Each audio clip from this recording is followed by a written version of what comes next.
Good morning, sweet world, and welcome to the No Dunks podcast presented by FanDuel. It's Thursday, December 4th, 2025. I'm Jay Skeets here in the Classic Factory, and alongside me, as always, Tass Mellis. NBA lovers. This one's for you. Next to him, it's my top shot hot boy, Trey Kirby. Heyo. Ayo. And over yonder, making the magic happen, super producer JD. Hello. There he is. Yeah. Here we are. Yeah. Hello to everybody on YouTube. Hit the like button, subscribe, podcast listeners, 5-star ratings and reviews. We got a lot to get to today. We're going to touch on a few of last night's games. Big Jamal Murray game. Big one. Going for 50 plus again. We'll also hit the beach to answer a few of your NBA questions. But first, bundle up, boys. A winter full of Giannis trade rumors is upon us. That's right. Giannis is reopening the conversation about his future with the Bucks per ESPN.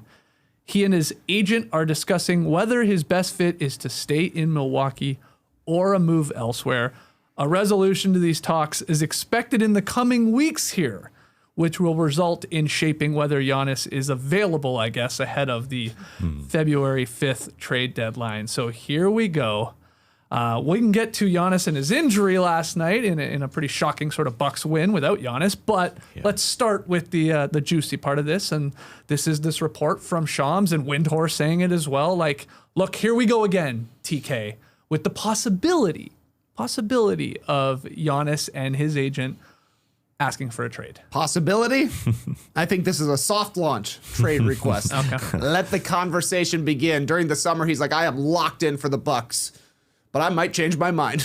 And it feels like he's changing his mind. The team was really bad when Giannis was out, came back, had a loss to the Wizards, which would send anybody over the edge. So at this point, it does feel like Giannis may have played his last game for the Bucks. There's a long time between now and the trade deadline. We still got 2 months, but a lot of players become eligible on December 15th. We saw the injury to Giannis last night.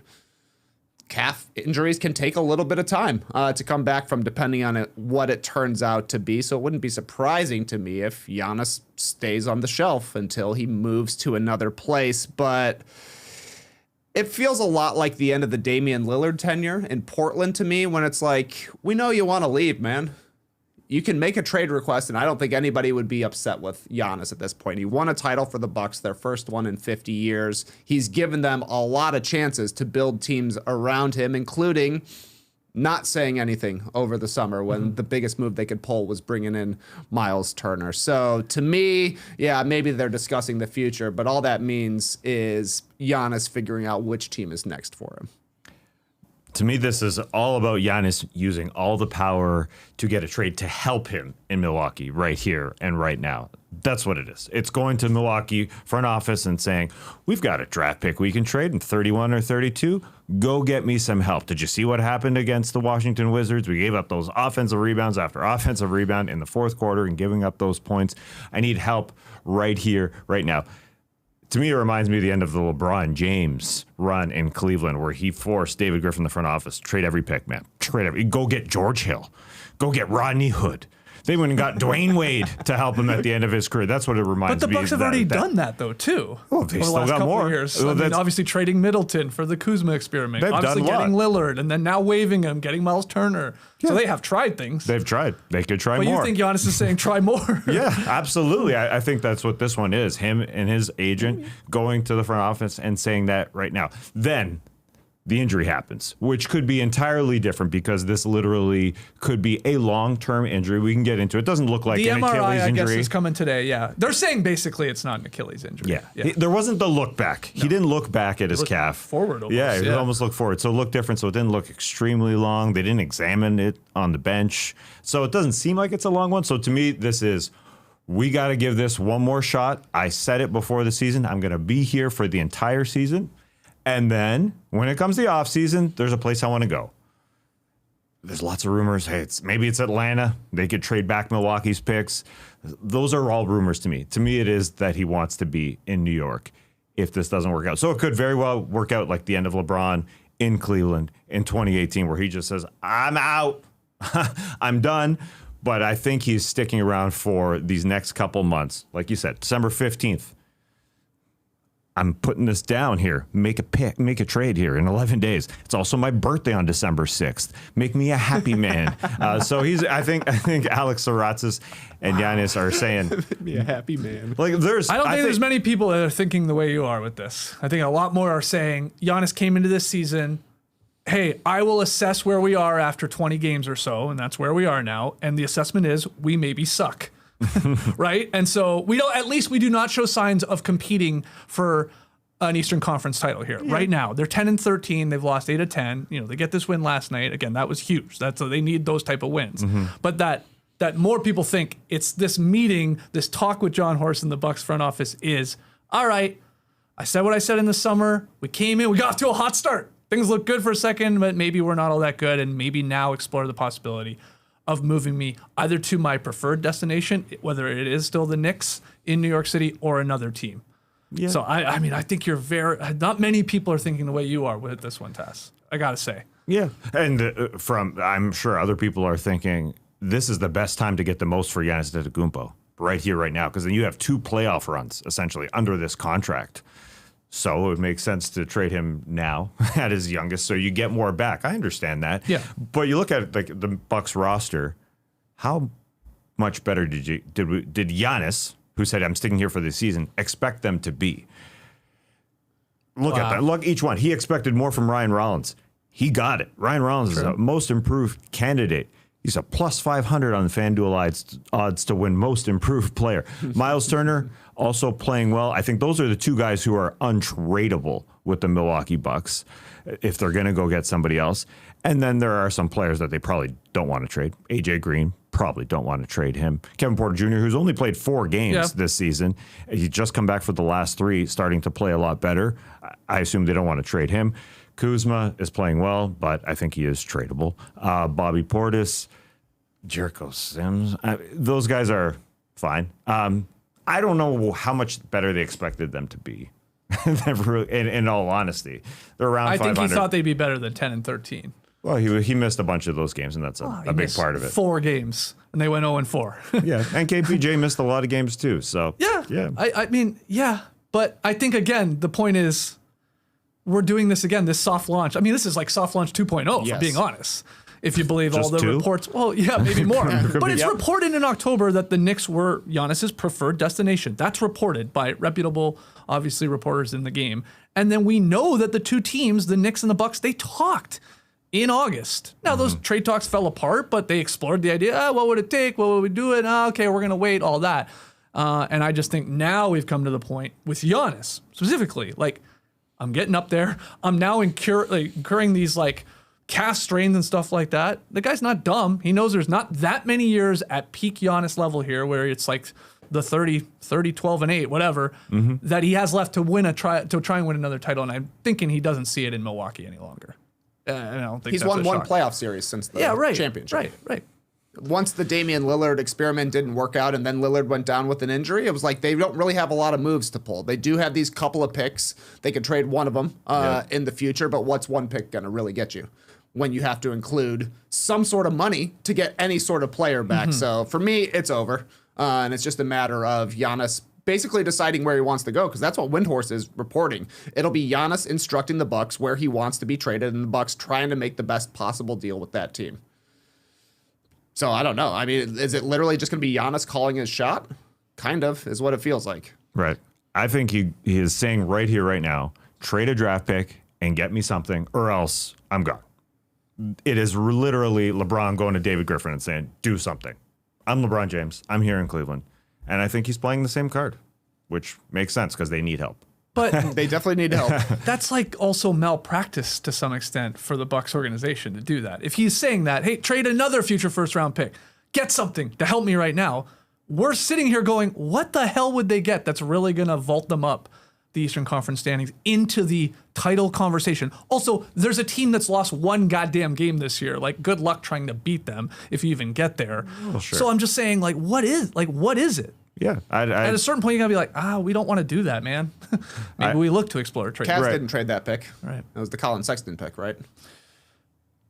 In 2018. I don't know. I can't remember. Yeah.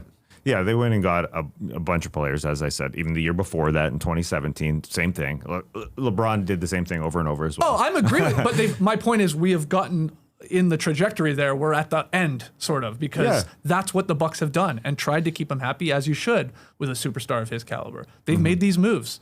Some work better than others, but it ultimately hasn't resulted in, obviously, them winning even playoff series at this point now, let alone competing for a title. And there was injuries, of course, because of that, Dame's and Giannis's. So I do wonder what the Bucks are thinking. It is possible that they say, maybe we got to sell. If they're that type of front office to say we have to sell to make our future better, I totally get that, if that's their thinking. But I do think there's a loyalty factor here on both sides, both from Giannis, who I think does want to stick around Milwaukee, and the front office who says this is our guy. He brought us our first championship in 50 seasons. It could be Dirk-like to have him just stay around till the end when they were just a team that lost. They didn't win a playoff series after the Mavericks championship in 2011 until the end of Dirk's career. So it could be very similar to that. Again, going back to, there's guys that are playing well. Like Ryan Rollins, again, and Miles Turner, those are the only guys I think that they don't trade. But the other guys, there's some that they want to keep around. But I think that's where they are right here, right now. Off-season, different. To me, it's just I'm fascinated to find out whether Giannis and his agent are going into these meetings saying, I want to go to New York City. Because you brought it up there, TK. This idea of like they would try and facilitate that, the Bucks would, because of their relationship with Giannis and how much he's meant to them as an organization. And yeah, we would maybe explore it. Because to me, when you look at what the Knicks could offer, it's not the best deal. Because they basically have no draft capital. I mean, there's a lot of swaps they could do. There's a lot of second-round picks they could throw in. There's a big player like Karl Anthony Towns that you probably maybe would have to include for contract regions. But other teams, if they want to get in the honest business, like the Spurs, the Hawks, there are juicier trade packages with young players and picks. But will any of it matter if Giannis is like, don't do that, I want to go to NYC? Yeah, and that's like I said, that's what Wendy is saying is I want to go there, figure out the best possible deal you can, and probably not going to get a player back that's going to be better than Karl Anthony Towns. Then you could play it out the rest of the season with him and look to move him or keep him around. You know, Towns is good. I guess OG Anunoby probably is in that trade as well, just to make the money work. They would ask for all the swaps they can possibly get. Why not? Yeah. But, you know, if you trade Giannis, probably the Milwaukee pick's going to be the worst one of the two with New York. The smartest move for the Bucks would be to go after Trae Young and the Hawks and get their pick back so they get a chance at 2 top 5 picks. That's the best like team building move if they decide that Giannis leaves. But he has such status and such stature with the Milwaukee that they'll probably try and do right by him and send him where he actually wants to go. I would have thought that was the case with Damian Lillard at the end of Portland as well, but he ended up where he didn't want to be. Kawhi Leonard ended up someplace he didn't want to be. You know, it happens. It'll just be a matter of if John Horst decides to be a good guy and open up and say, yeah, we'll do what you want to do. Or if he says, we're going to open it up to everybody to try and get the best package. That's the smarter thing to do, but it doesn't always play out that way. It doesn't always play out that way. It doesn't play out well for a team to go and trade with the team that the player wants to go to, like Carmelo Anthony going from Denver to New York. Didn't work out so well. The Atlanta pick makes the most sense, I do think, for the control of their own draft pick, getting that back. And so we can be bad. We have our pick. Let's do it. And then there are players for the Hawks to include in that. No doubt. I don't know if it's Jalen Johnson. Well, that's what I would ask you. Because I think when you start looking at these potential trade packages from teams like the Hawks, from teams like the Lakers, if they want to get in here, like the Spurs, like I said, maybe even the Rockets, although I think it's a little more far-fetched. Where do they draw the line? Like, are the Lakers, are they trading Austin Reeves for Giannis? If they could? Yeah. Are the Hawks trading Jalen Johnson for Giannis? Are the Spurs trading Dylan Harper for Giannis? Are the Rockets trading Alperen Şengün for Giannis? No. I think a lot of those are no's, which is crazy. I mean, you said yes to the Austin Reeves. I didn't hear yeses to the other ones. Jalen Johnson, Dylan Harper. Well, I think they have... The thing with both the Hawks and the Spurs is they have other guys that they would want to put into the trade. And absolutely. I think the same. Like, I think the Rockets probably would trade Amen Thompson, but not Alperen Şengün. Okay. I think the Hawks would trade Trae Young, but not Jalen Johnson. You know, that kind of thing. So there are matches out there like the Bucks can get a good player back. They can get a good young guy and a good collection of picks. Giannis is a premium player in the NBA, and there are teams that are good that have gigantic war chests that they can throw into it from a picks and a talent standpoint. So, I mean, at this point, it feels to me like the smart thing for everybody involved is for Giannis to be traded, for the Bucks included, because it doesn't feel like they can get back to championship status right now. Yeah, it's one side or the other for the Milwaukee Bucks. Be loyal to our guy. This is a good year to try it in the Eastern Conference because of the standings, because we don't know exactly who's the top of the top. Obviously, OKC is the top of the top in the West, but in the East, why can't we do it? Why not? This could be our year. But on the other side, my man is turning 31 in 2 days. He hasn't been able to stay healthy for a lot of these playoffs. Mm-hmm. And so, yes, I understand the opposite direction. And if you're going to pull the trigger and try and get somebody like a Jalen Johnson, really, really good young player, the sooner the better. It sure does make sense that way. But this is it's a loyal play here. He is Milwaukee. It'd be odd to trade him, period. So the Knicks deal, hypothetically, Karl Anthony Towns, let's say Miles McBride, Daddy A, and then, like I said, a bunch of pick swaps. You could get up to 4, I believe. A bunch of second-round picks. There's going to be some of that capital in there. There is that Wizards top 8 protected 26 pick. How does that sound to you? If you're the Bucks, and remove the idea of like Giannis is like, I want to go there, I have to go there. I would demand OG Anunoby. Okay. I wouldn't want the bench guys that you're talking about. I mean, they're fine players, but OG Anunoby is a guy you could flip for a guaranteed first-round pick if you wanted to. So you want 2 Knicks starters, basically, yes, for absolutely, Giannis, right? I do. Okay. I would rather do that than Towns and a bunch of other guys Tyler that adds up. Kolek and Yeah, stuff exactly. like I mean, that. they're fine. They're like I like Kolek. I like McBride. I haven't seen it much from Pumpkin Pie, but Pumpkin pie. I hear you. But like Towns is a good player to get back, and I think he still has value around the league. Like I said, OG definitely has value around the league. Throw in all the swaps just as sweeteners, but you have to get OG in that deal. The Hawks. Yeah. And usually in a lot of these deals that I've seen, Giannis and his brother are coming, which I like. Thanasis is also coming along with Giannis in these hypotheticals. Of course he is. But What about an Alex? He's around. Yeah, the Bucks would get, if they were dealing with Atlanta here, let's say Trae Young, Zachary Risachet, the 26th first-round pick by way of the Pels or the Bucks, and a 28th first-round pick and a 2030 first-round pick. So like more draft capital, especially their own, or the chance to have that really juicy Pelicans pick there. What do you think about that? Trae Young, Risachet, and pretty good draft capital. That's not that bad if you're moving off this. Yeah, guy. well, the draft capital, you could literally get your own pick back in the 26 and 27 drafts. Yep. They have them both. So the Milwaukee Bucks are looking at both of those. And if we said Trae and Risachet basically as the main two parts. Yeah, I'd want more. Because you're going to want Jalen Johnson, and the Hawks are going to say no to Jalen Johnson. How about a Risachet? I think that's how this would go, I assume. Yeah, the Bucks would want more. Probably. Who's better, Giannis or Jalen Johnson? It's Giannis, for sure. Yeah. I mean, I don't think the Hawks obviously would not want to trade Jalen Johnson. No, nor should they, honestly. No, but I mean, Trae Young and Giannis fit is better than a Jalen Johnson and Giannis fit as well, I would say. I guess, but we also saw that already in Damian Lillard and Giannis.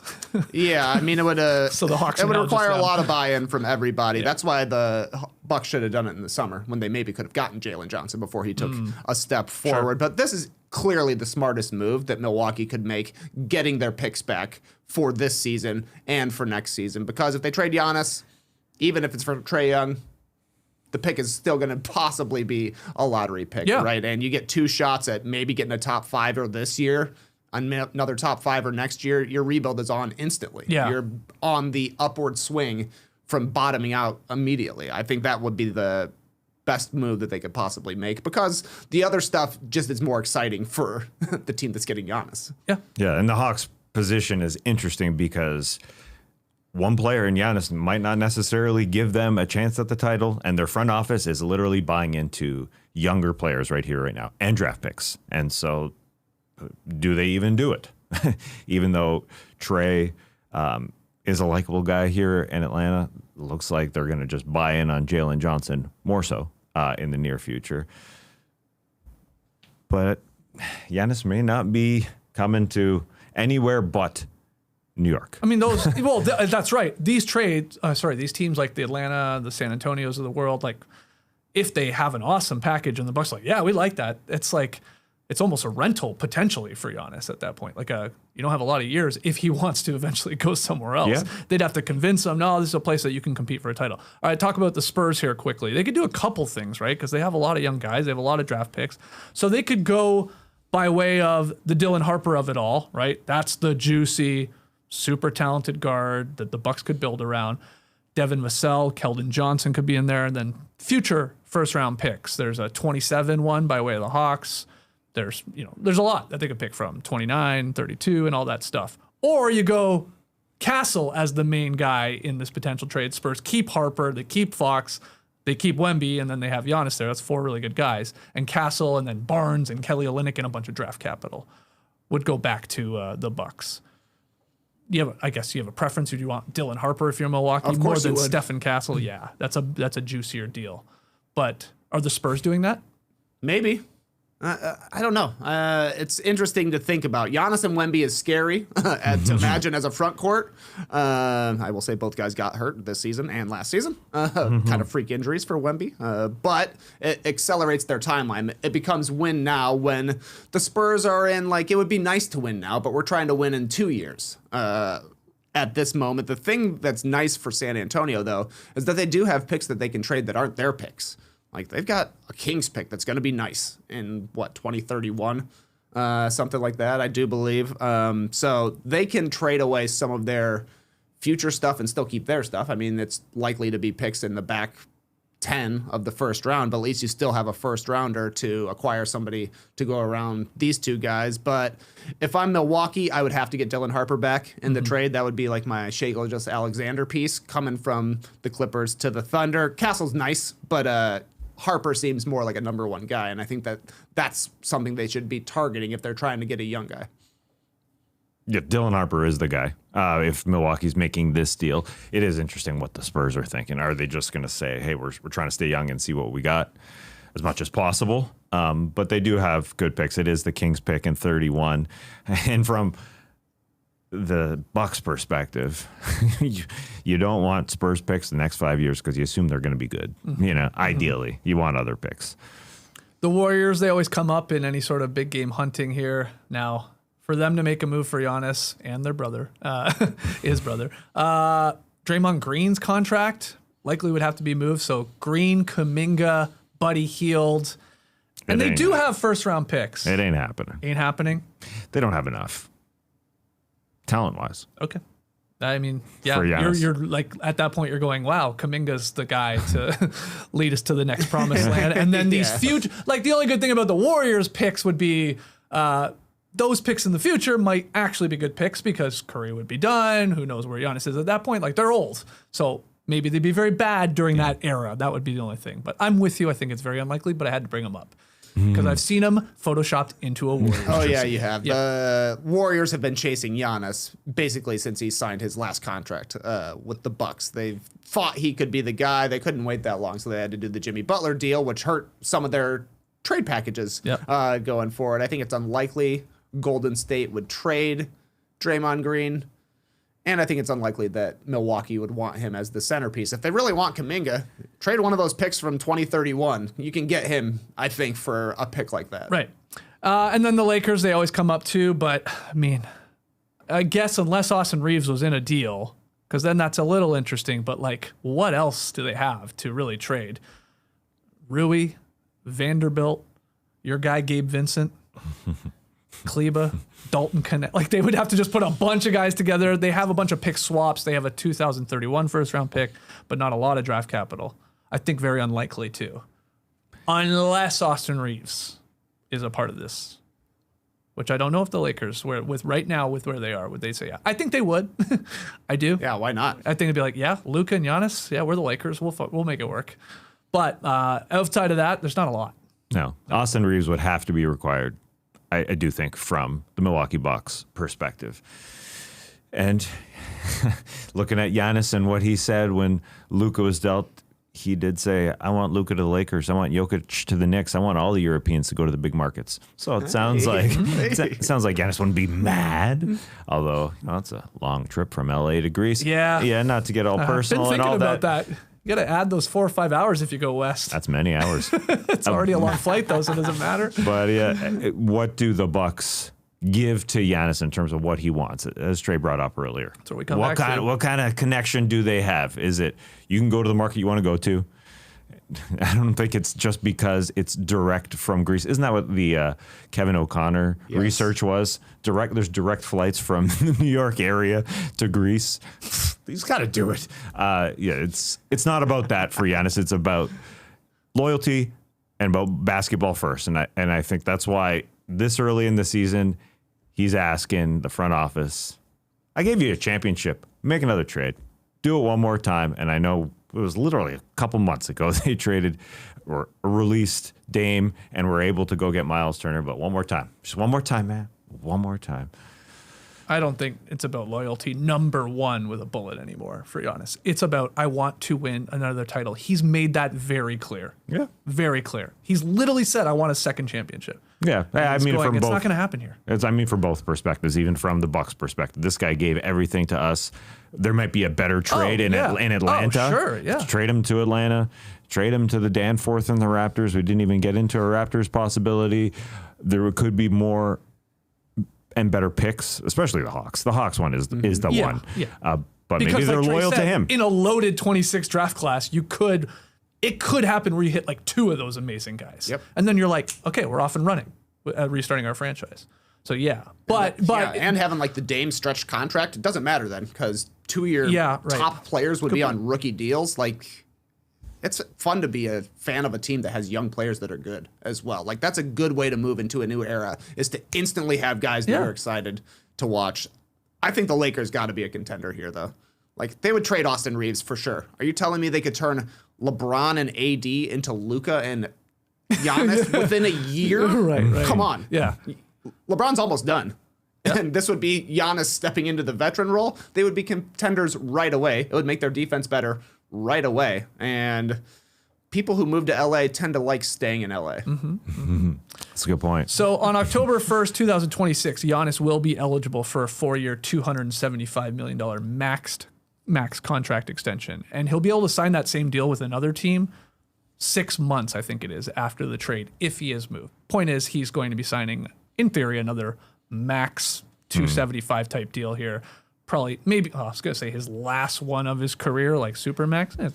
Who knows? But said he's only turning 31. Seems older to me. He's been around forever. Yeah, he's only turned 31. And somehow the injuries catch up to him in the postseason, but he does play a lot of games in the regular season. He just sits on last year, 67, the year before, 73, year before, 63, 67, 61, 63, 72, 75, 80. So they are dropping down, but he's still worthy of a max. Of course, it's Giannis. A comment I read last night stuck with me. It goes, quote, if you told Bucks fans back when they drafted Giannis that this guy would make the Bucks relevant for a decade on the national scene, title contenders for a number of years, and bring a championship to Milwaukee, but the ending could get messy and nasty, maybe a little contentious, and he would be traded, 100% of them would be psyched about it still. Oh, yeah. You take it, right? I mean, I think a lot of people, they feel bad for Bucks fans here, maybe today over the last couple of weeks or wherever this goes. And I get that. Like, he's your franchise. He won you a title, though, and it's like, this happens more times than not, where it doesn't end like Kobe with the Lakers, or it doesn't end like Dirk with the Mavs, where you just get that entire career. It's just like, it doesn't happen a lot. I mean, I think Steph is going to with Golden State. Who knows still? But the point is, they won a championship. It worked. It worked. And so endings are bad because they're endings. Yeah. If it was all good, it wouldn't end. That's right. Michael Jordan played for the Wizards.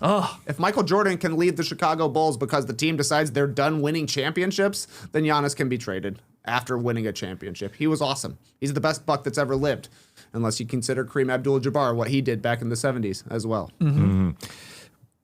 At the same time, the trade for Drew Holiday that we all were speculative about when it happened.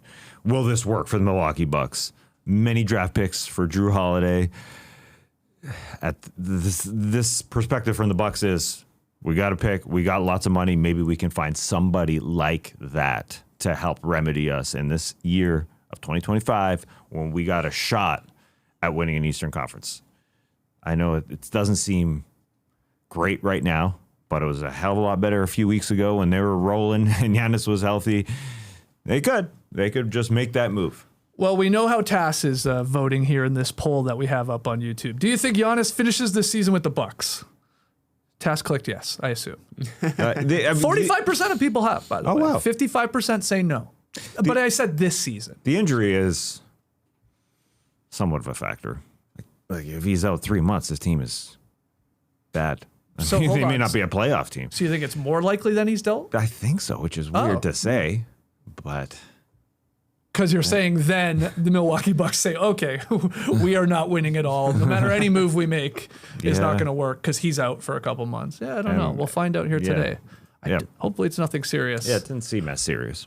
Well, let's talk about the game then briefly. What did you think of the injury, TK? Again, non-contact injury, it seemed to be. Though then Doc Rivers said, well, he sort of got bumped before he turned and came back. But Doc. yeah, he is a doctor. So Come on, Doc.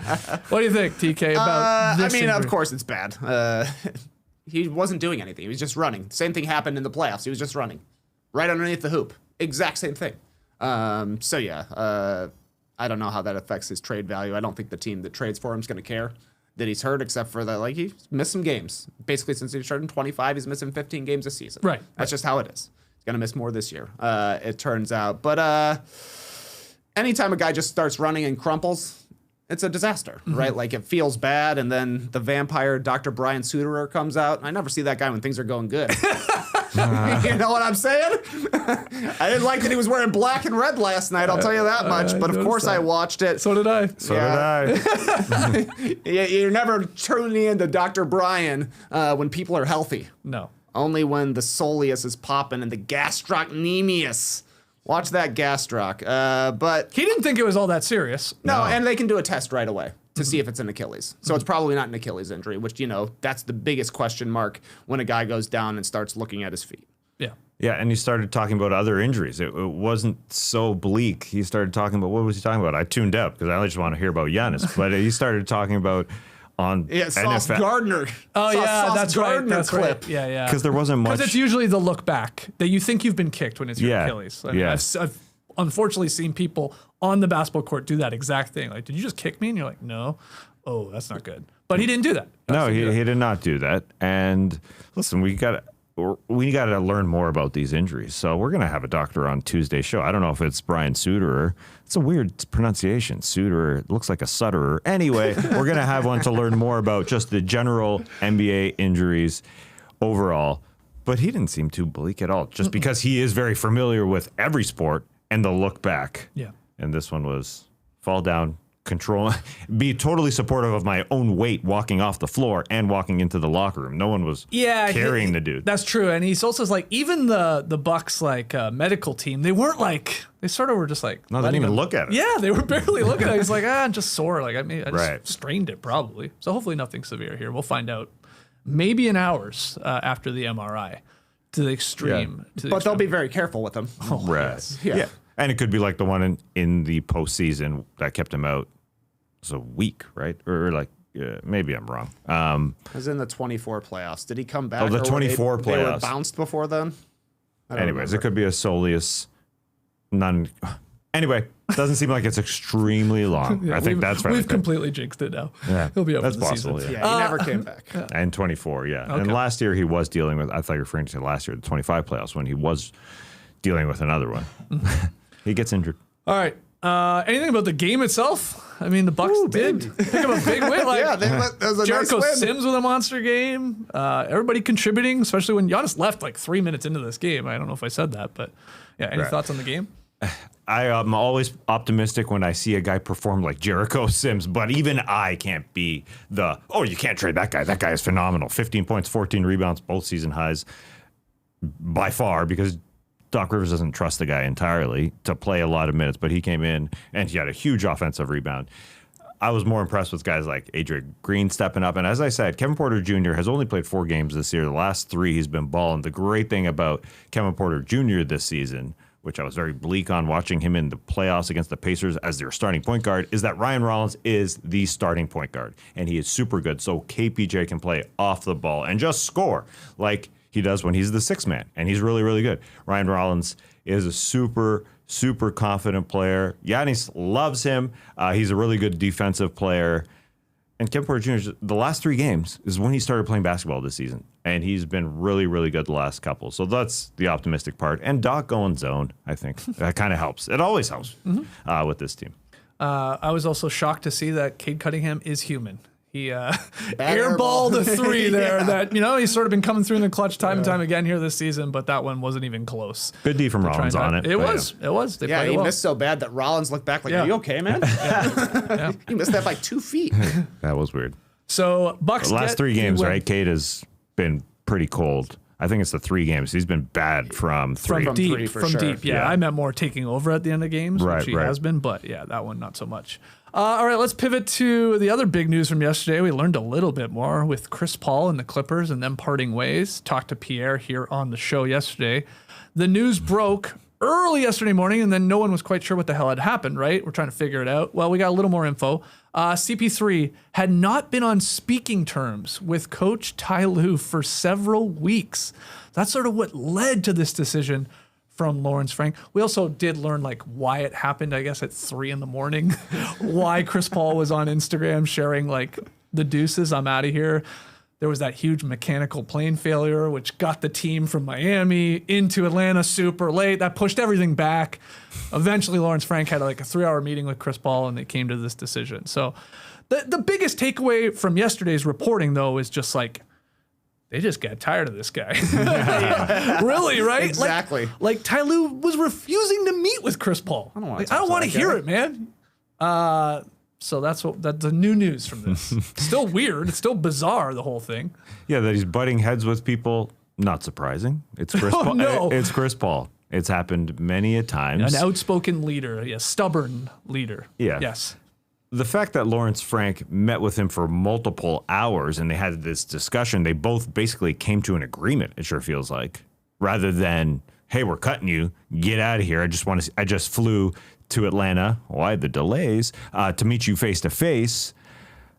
It was beyond that. It was more like, we don't want to release you, but there's some sort of connection. Chris, are you going to cut this crap out and stop complaining about everything? No? Part, oh, yeah. Okay, well, we're going to have to let you go then. Right. Yeah, and yeah, they had to let him go. We've seen it when he left Houston with James Harden, and that they moved on after the 17, 8, or it was the 19. They traded him to OKC after the whole Harden effect. But it wasn't the first conversation that Lawrence Frank, apparently, as he told the media, had with Chris Paul.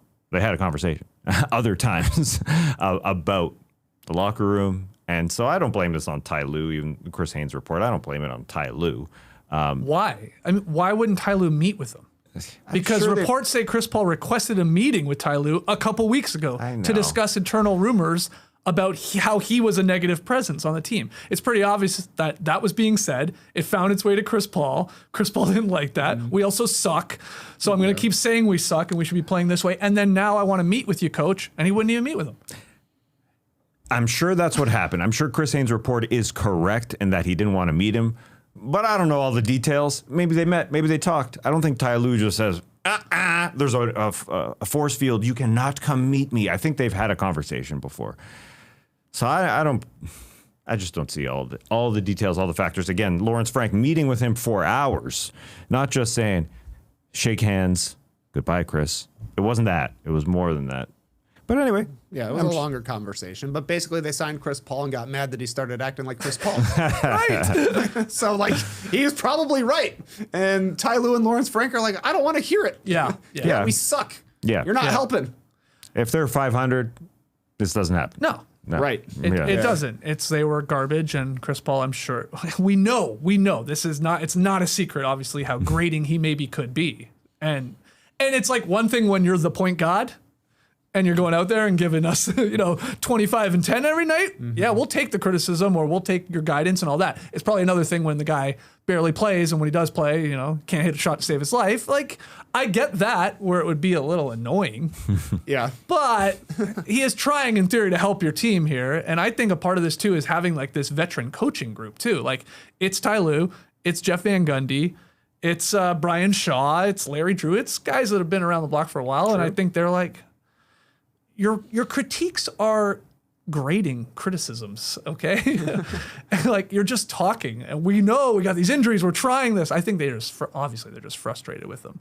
But it is strange to me that Ty Lue doesn't want to meet with them. Like, he is ducking them.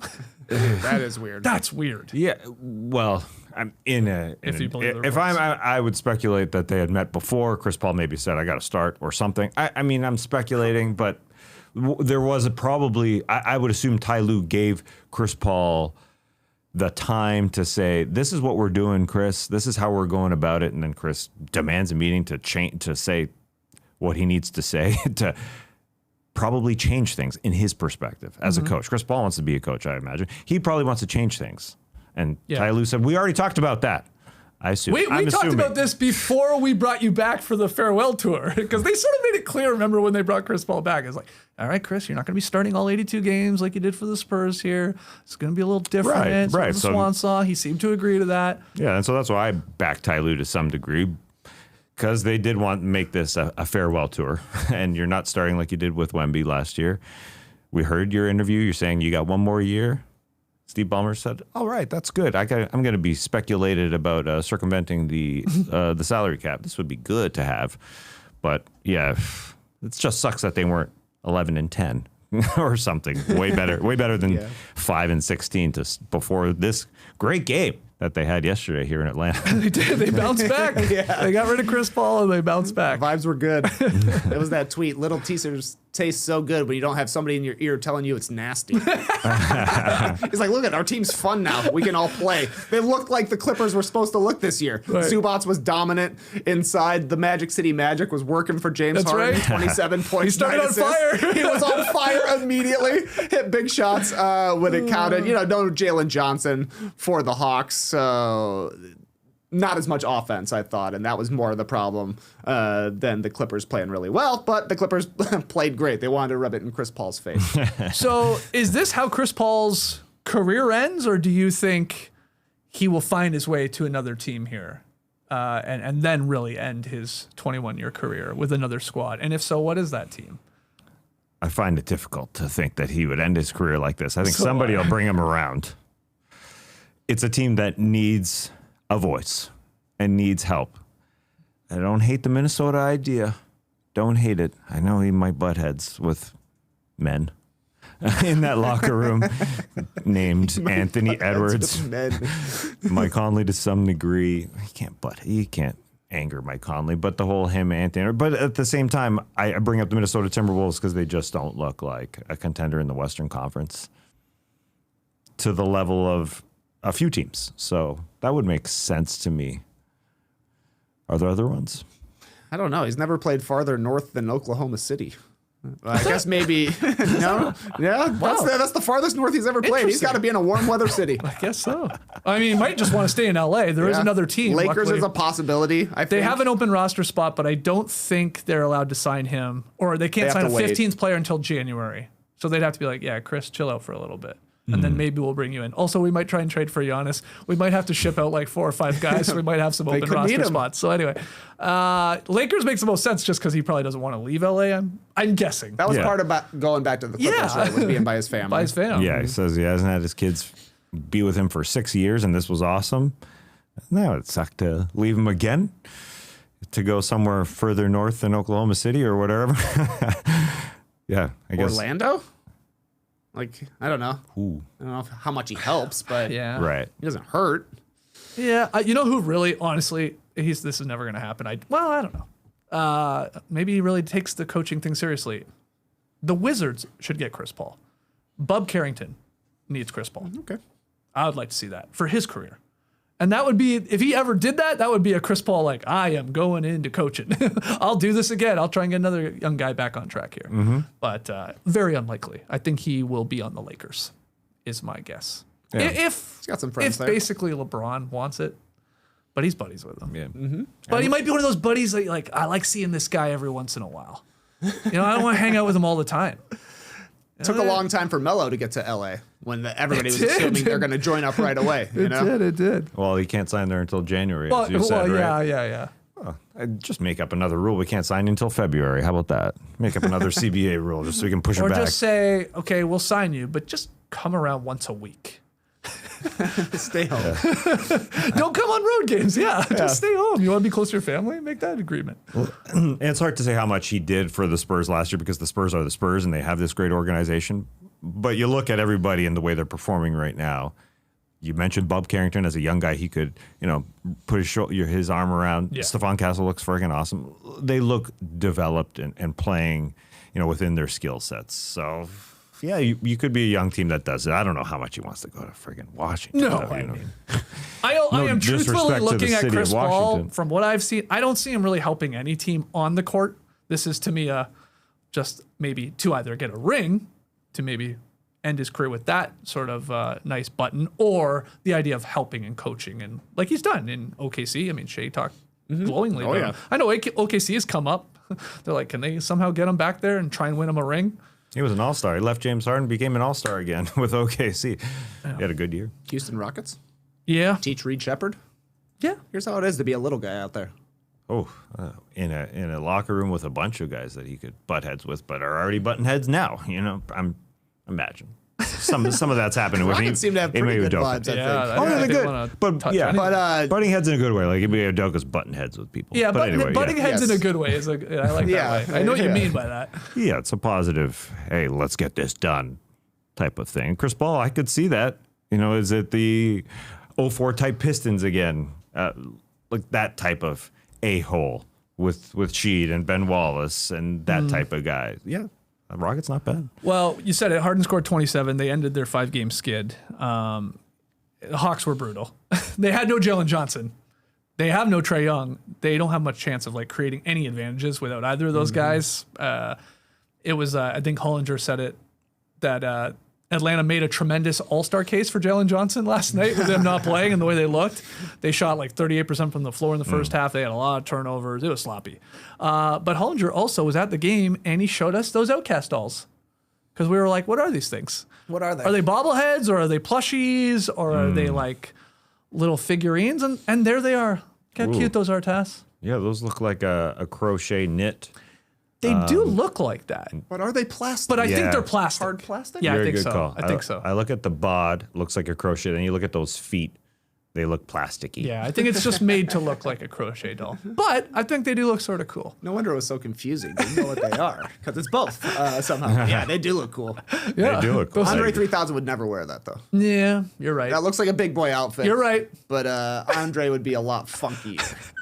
Needs a little flute From the too. head to the toes, Yeah, yes. yeah. They look good, just like the Clippers did last night.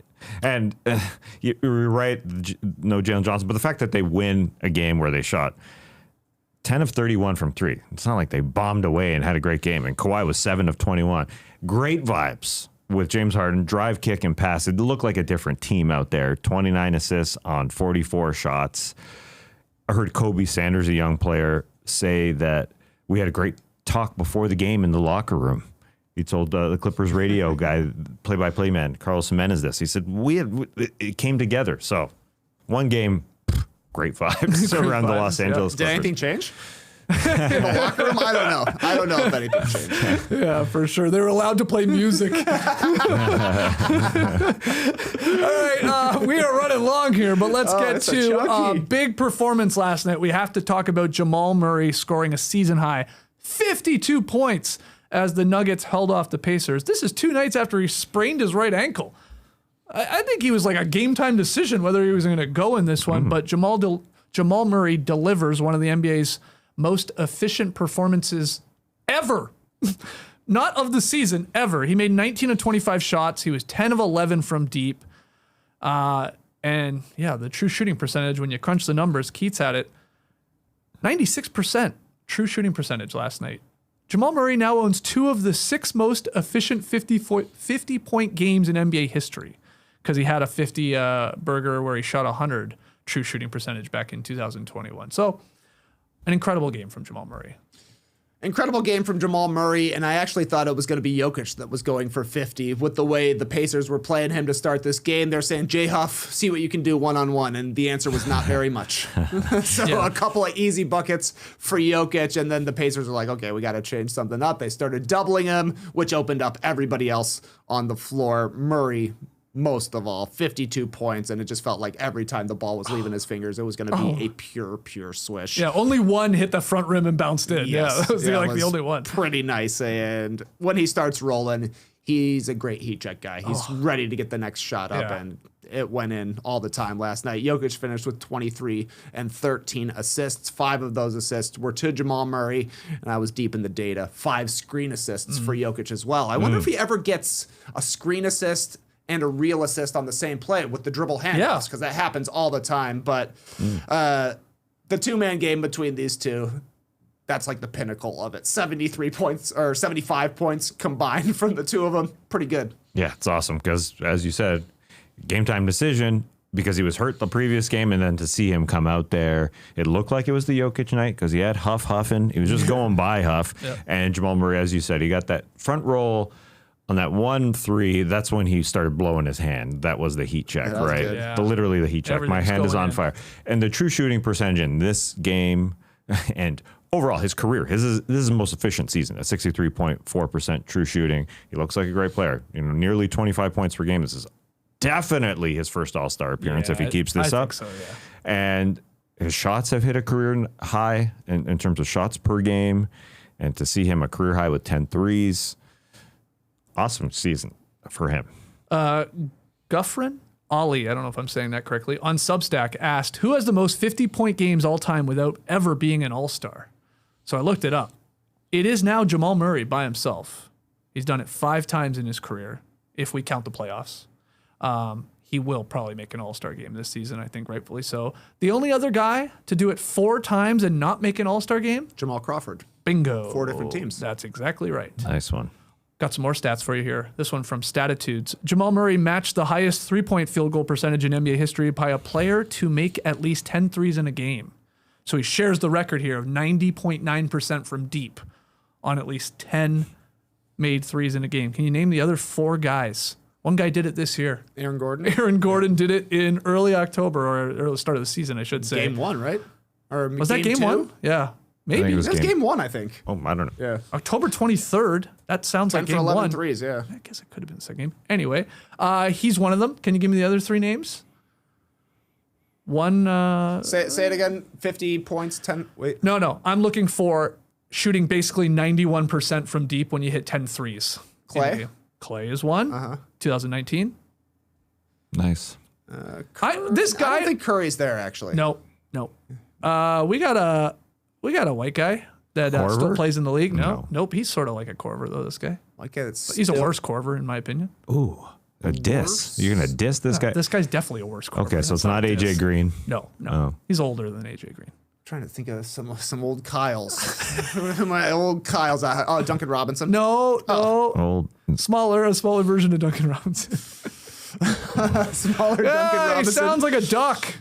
Luke Kennard. There you go. I was going to get there. I was going to get there. Luke Kennard did it. And then I think I mentioned this guy's name. I did when we talked Danilo Gallinari on yesterday's show. Connect? Oh. No. I mentioned this guy. Kevin Love? No.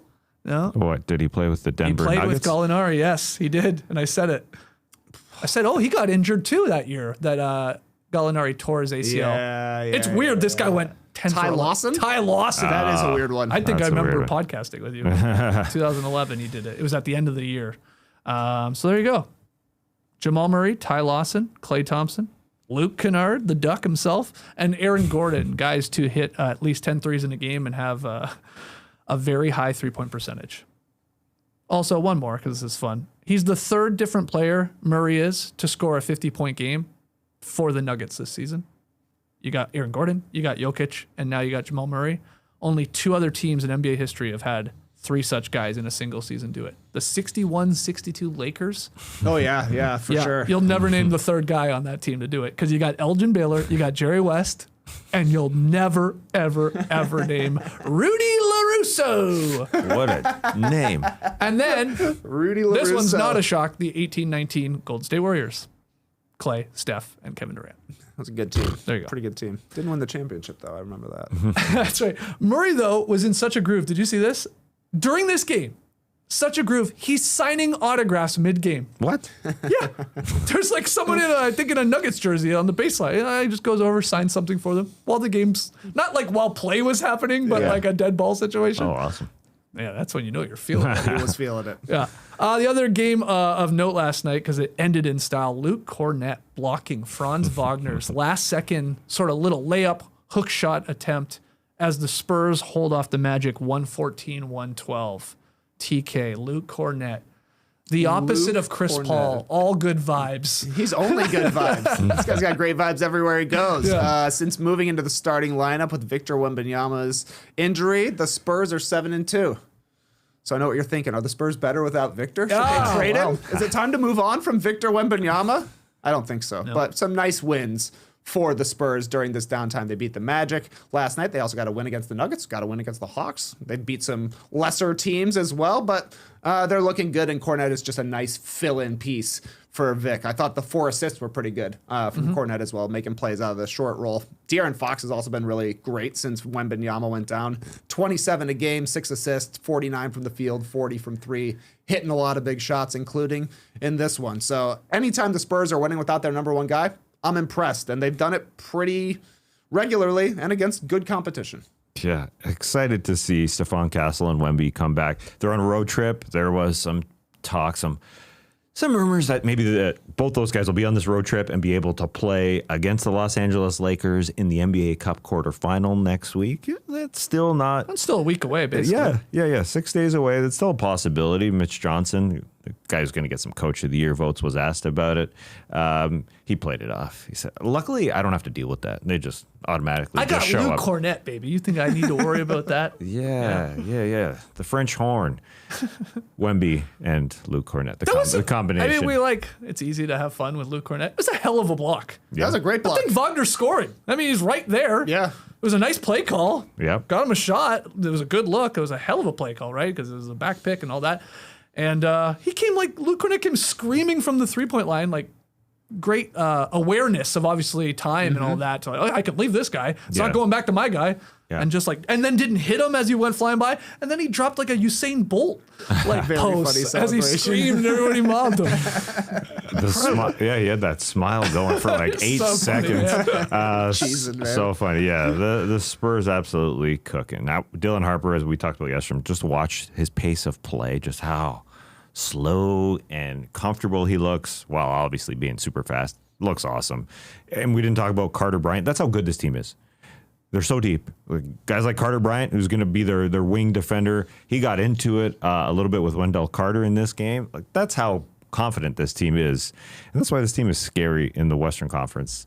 As long as Wemby and the Castle come back, especially Wemby, obviously.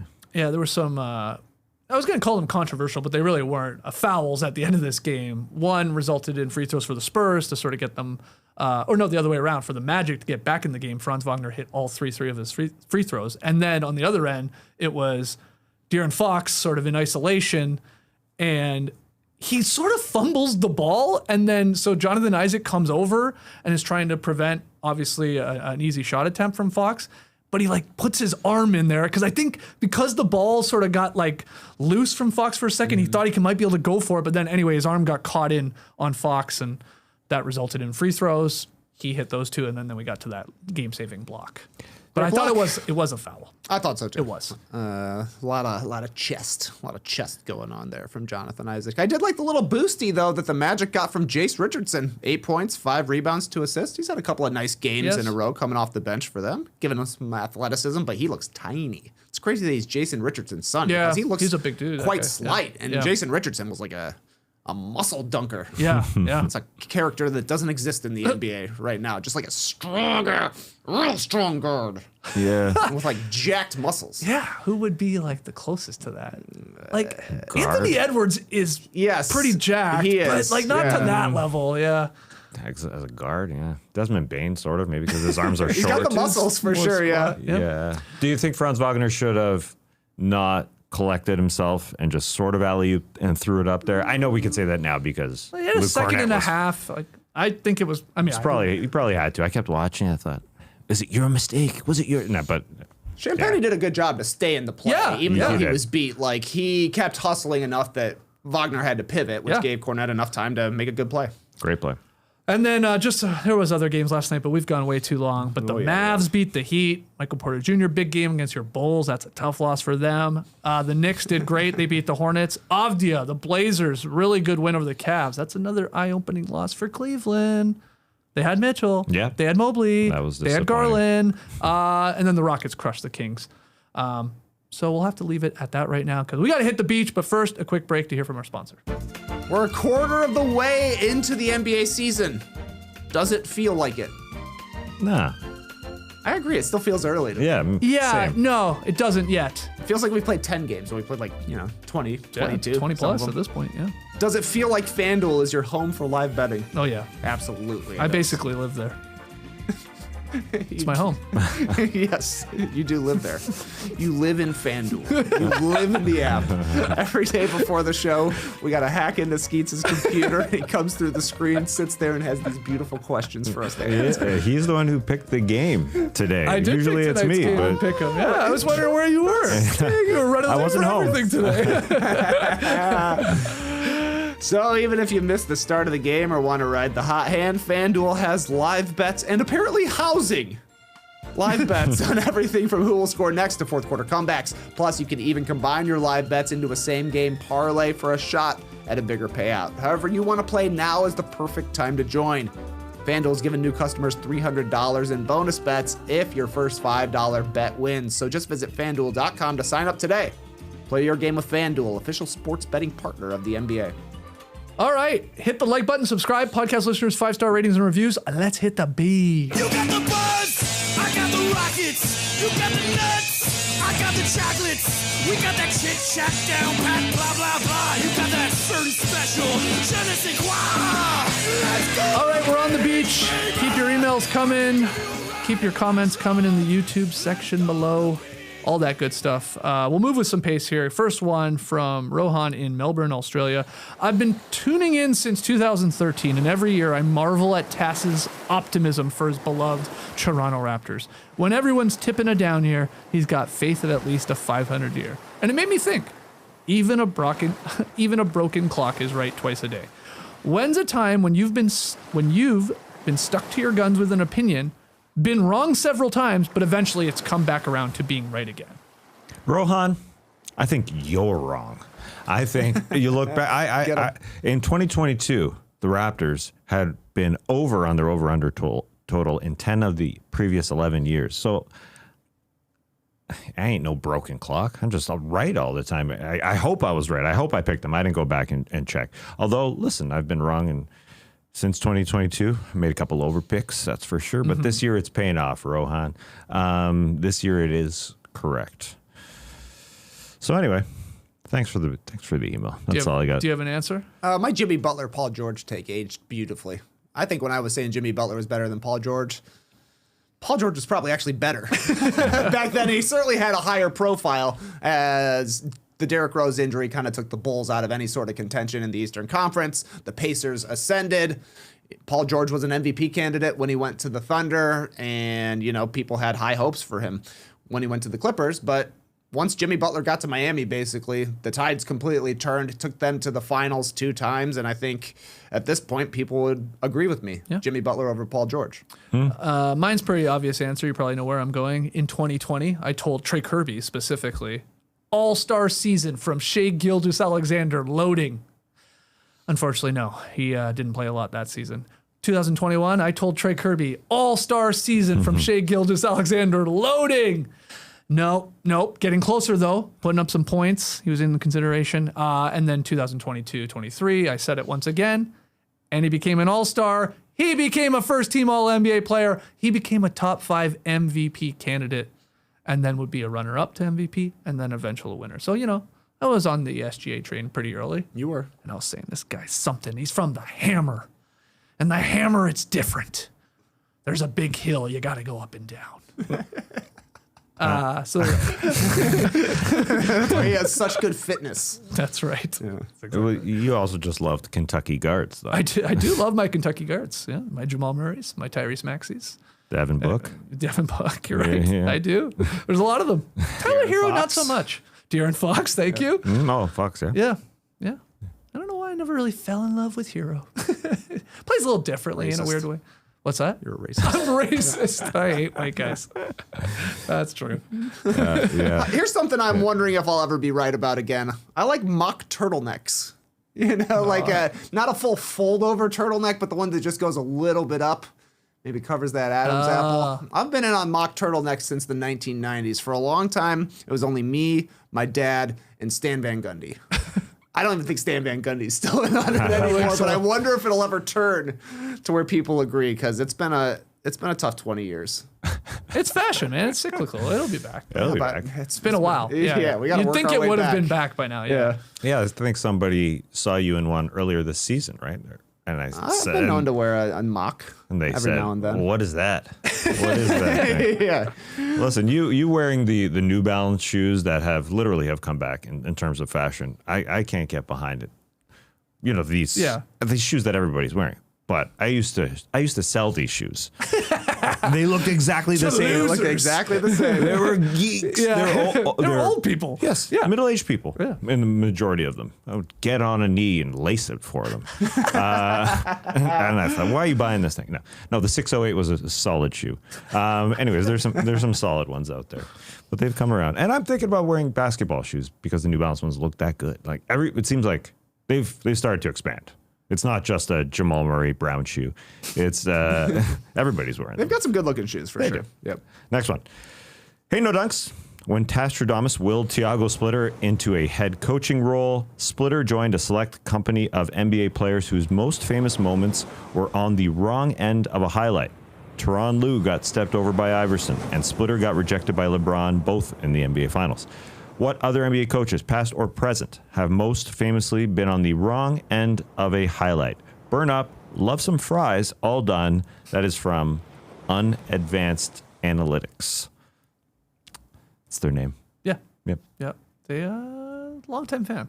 TK, you go on this one. You got anything? Because I have like something a little different. I had a hard time finding a current coach. Maybe there's some Jason Kidd highlights or lowlights Yeah. out there. But for him, like the biggest lowlight I think of is his coaching career when he did the hey bump into me so I Yeah. can spill some ice. Yeah. That was pretty ridiculous. So I got a flashback to the '90s. Rudy Tomjanovich. The only real highlight you ever saw of Rudy Tomjanovich was being on the wrong side of a vicious punch from Kermit Washington. And it's like, that's all I knew about Rudy Tomjanovich as a player, and then was obviously a really good coach for the Houston Rockets, a couple of titles. But if they ever showed anything from his playing career, it was like a tragic, scary moment. It's a good one. Did we ever see footage of Steve Kerr getting popped by Michael Jordan in practice? think so. Or no? They talked about They just it in talked The about Last it, yeah. Dance, yeah. Because you just reminded me of Steve Kerr. I guess could be an option here, but yeah, I didn't think we saw that footage. Yeah, I couldn't. I was struggling with this one. Yeah, I have a whole other story sort of related, but do you have any answer? Well, yeah, flying through Ime Udoka is different in that it was a highlight as a coach when he got into it with LeBron James, and it was transcribed by a Twitter account called Legends when he got into that fight, and Udoka, apparently allegedly looked like he said, "Stop crying like bitches, man. Soft ass boy, stop bitching."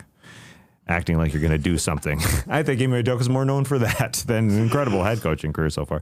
But you couldn't That's a good one, though. unearth Udoka highlight where he got crossed up or something like that. Yeah, it's No. That's I all remember Sam Cassell doing big balls. He's an assistant coach now. I mean, is it a bad thing that he did the big balls? No.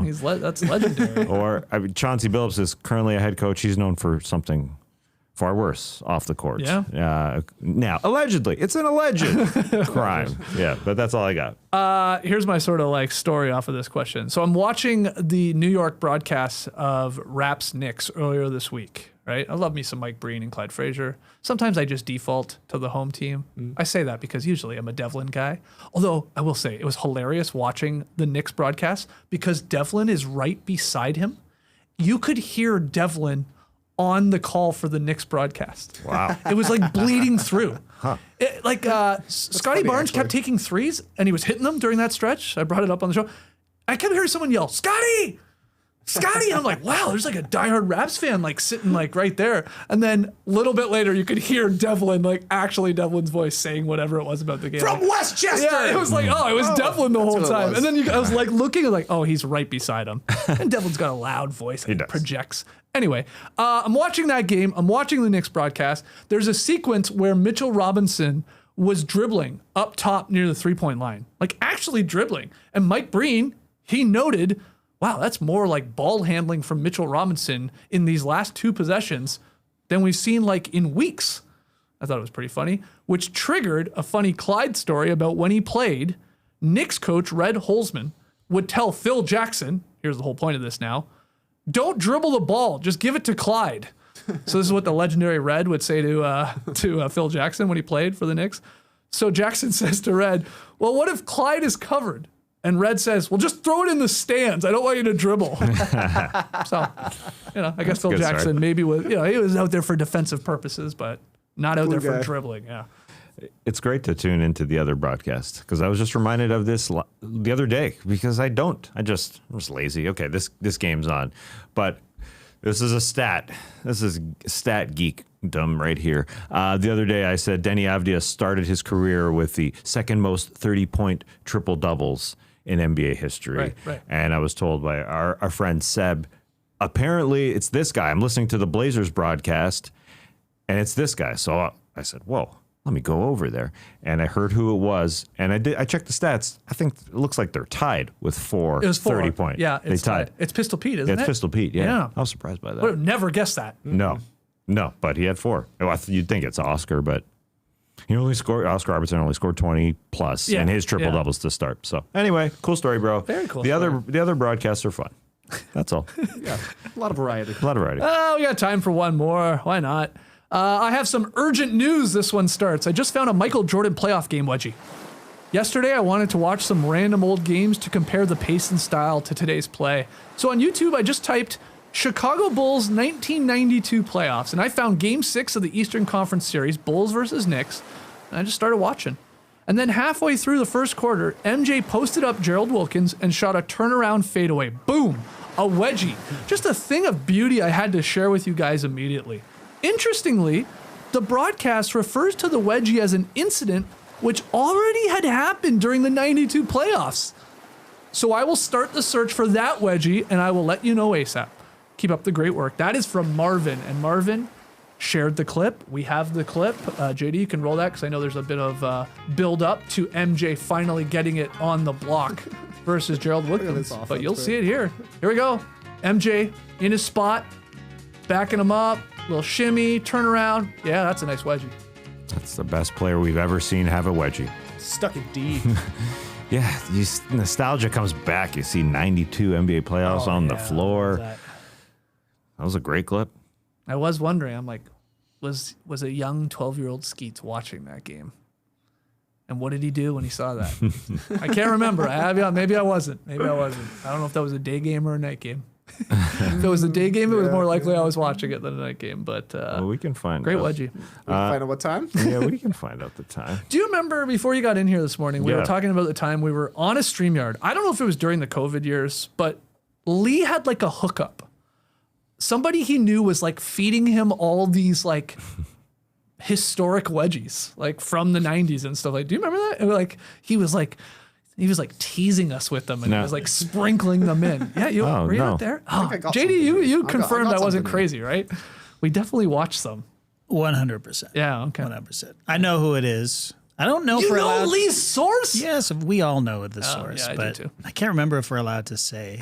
Why? NBA TV Canada? You said too Oh, much. You It's- said it's too him. much. You It's said him. too much. It's You him. don't I remember remember- this when we were doing this? No, but, well, I remember that person sending some in. Yeah. Yeah. But no, I don't remember Lee giving us his source. Yeah. It was very cagey about it. I Yes, have it a was. secret source. Oh, that's a why. secret wedgie source. We had No, he was we had totally. That guy plans was to do totally stuff fine with letting it. people know. Yeah, I thought so too. I guess Lee was just hoarding, Yeah. hoarding Hoarding his all the sources. historic wedgies. Well, shout out to Jake. Yes. Oops. Oh. Jakey boy. Here's his home address and phone number if you want to call him. Little bite of the night, unsullied by sponsorship since November. This one was easy. I started working on the graphic last night before I went to bed. It helps we got all these early games too. Yes. I like that. I like that a lot. really like that. Jamal Murray gets your woe boy of the night, season high 52 points. You noted there, I said season high. This guy does have a 55-point game under his belt. He shot 19 of 25 from the field, 10 of 11 from deep, as we talked about. 6 boards, 4 assists, 1 steal. In only 36 minutes, too, man. Go watch the highlights. When Jamal Murray's cooking, it's fun because he's going left. He's going left. Yeah, sometimes he's going to the rim, but a lot of times he's stepping back. He's stepping back and splashing. So Nice. great game from him. You're right, Tass. I picked tonight's game. I wanted a weird one. I wanted to get funky tonight. Jazz Nets. Utah favored by 3.5 at the time I saw it. I think it has moved to 4.5, but we'll go with 3.5. What is everybody taking? It's also a great pick because we had this debate here at the desk. Lauri Markkanen or Michael Porter Jr.? Oh, God, Who's a yes! better player? Curious Mark versus Curious Mike. It's exciting. That's why you, as a Mike supporter, Trey, have got the Brooklyn Nets. yeah. That's Had to very take true. him. Yep, I love everything Michael Porter Jr. is about. I agree with all of his opinions. I don't know. I think I've seen like the last 3 Nets games live. I'm too devoted to the Nets right now. So, give me some Danny Wolf action. Oh, yeah. Michael Porter Jr. called out Danny Wolf. He called out everybody post-game yesterday. I don't know if you saw his interview, but he was giving love to all the guys around. He's giving love to Noah Clowney and how much he grew. Ben Saroff came off and helped us out. Agor. right, yeah. Agor helped us out. And the proper pronunciation. I was surprised with that. go. Danny Wolf. Drake. Just calls Drake Powell Drake. And then he said, okay, I'm saying everybody. I think this is what internally he said. Okay, I'm saying everybody. Now I got to say another guy. Because he's like, oh yeah, he literally said, who am I forgetting? Nolan Traore, who isn't with the team right now. He literally said, oh yeah, I think he's in the G League right now. He's just like, I'm going to name Yeah, everybody. gotta name them all. He's balling, man. Learning to be a leader, I guess. Yeah. Yep. Yeah. Looking crazy with that goatee, I guess it's a goatee. He's like evil looking goatee. Almost. Very evil. Yeah, he's got the one It part fits there. him. It does work. All right, so Tass and I need the Jazz to win by 4 points or more. Trey's got some points to play with Brooklyn at home. TK looking for his first win here of December. Pickup battle. Might have to get a Michael Porter Jr. Yeah, we haven't decided yet on the payoff, so you still have time if you have suggestions. So let us know. Not the greatest games on tonight, for being honest. Warriors, Sixers, okay. Maybe, but I mean, Curry's not playing. Celtics, Wizards, Jazz, Nets, Wolves, Pelicans. They just had a great game. They had a very entertaining overtime game. Lakers, Raptors. Yeah. That's a good game. A little surprised you didn't go with that. No Luka though. Yeah. No Luka. Yeah, I thought about going with it, but then I was like, I'm gonna take the Raptors. What's Luka doing? Just resting? having a Potentially having child. another child. Oh. Yeah. Oh. So positive But reasons. His wife. Yeah, his wife. So anyway, we will maybe talk about those games tonight. We'll see how they go down, but we'll have some fun on tomorrow's Drop podcast. So you'll have to join us at 10 a.m. Eastern. If you're a Survivor fan, we'll be talking about episode 11 at 1 p.m. Eastern with Nora here in the studio. So come join us over at No Buffs. It's on YouTube feed, it's on podcast feed. We'll break it all down. So that's later today. Tomorrow, the Drop. All right, yeah, that was fun. I like talking trades, talking Chris Paul, getting in a little game talk, hitting the beach, did a little bit of everything. You got Worst of the Week nominees tomorrow? We got to with that batch of games, Yeah. you know. I mean, Yeah, there was there's a good good one. ones out there. That Tyler Hero one's pretty funny. I'll leave it at that. It's a good one. Yeah. Lots of good ones out So there. we'll show you tomorrow. We'll break them all down, Worst of the Week nominees, and a whole lot more. Until then, Clipper Bros. You heard it here first. Have a great time. Turn up. Love you guys. Awesome. Thanks for joining us. And remember, Basketball Reference is great for looking at individual game stats info. I thought I would know if I just went to game 2 of the Bulls-Knicks in round 2 of the playoffs. Game 6. It's game 6? That's what he said, wasn't it? Oh, is that my mistake? Game 6 of the Eastern Conference semis. Okay, let me check, but it's not going to tell me anyways. Sorry. Game 6, that's all right. Doesn't matter. They don't say the time it was played. Yeah, 2 hours and 18 is how long. 2 hours 18 minutes is how long it took to play. It's a quick game back then. They have the game length They- on there? I'm they- surprised they don't have the time. I feel like they do have time for new games, though. Yeah, doesn't they it? didn't back Right? then. Yeah, it's not around. That's a bummer. You know, the Knicks had a 15-point quarter there in Game 6. The Bulls had a 16-point to end the game. Game 6 could be on a end the weekend. That very well could be because, you know, they like to get those 6s and 7s on a weekend. May 14th, 1992. Okay, look at. Oh, wait. I mean, now we're looking up two different things because I was wondering if it was a day game. My Yeah, I point know, is, I if it's know. on the weekend, I bet it's a day game. Right. Yeah. May 14th. So we just need to look up 19 May 14th, Come on, internet. 1992. Don't AI me. Just tell me. Tell me it's a Saturday. It was Tell me a it's a Sunday. Thursday. Ah, it's a night game. Yeah, it's a night game. Okay. So young Skeets didn't see that. I'm telling you. You Right stay up late? now. I probably didn't see it. Yeah. Fair enough. I don't think That was so. 8. I'm just like wondering. Yeah, we would have had it. I guess NBC. Yeah, I guess it would have been on. Bulls Knicks. Yeah. Yeah, it must. Broadcast exposures. We're getting broadcast coverage for sure. Yeah. Brace the day, people. Brace the time.